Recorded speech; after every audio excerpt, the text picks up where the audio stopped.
Magandang umaga mga kapamilya. Father Arnold po. Magkapet, pandasal po muna tayo. May kasabihan po tayo, experience is the best teacher. Subalit, kung hahaya lang natin na lumipas ang ating mga karanasan ng hindi naman pinagninilayan, malamang wala rin po tayong masyadong matututunan.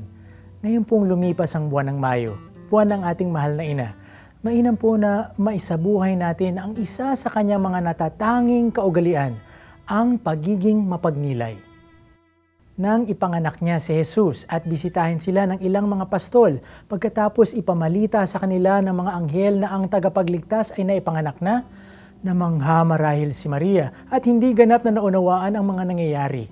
Ganoon pa man, ayon sa banal na kasulatan, sinirili ni Maria ang lahat ng mga salitang ito at isinaalang-alang sa kanyang puso. Sa madaling salita mga kapamilya, pinagnilayan niya ang kanyang mga karanasan upang ang mga ito ay kapulutan niya ng aral.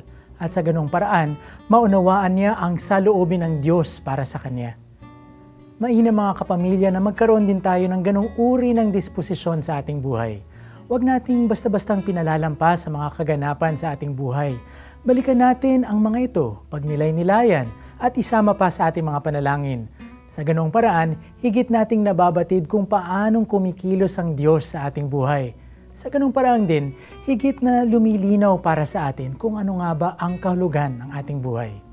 Muli, ako po si Father Arnold, nagpapaalalang magpasalamat sa mga karanasang haharapin natin ngayong umaga. Dahil every morning is a blessing.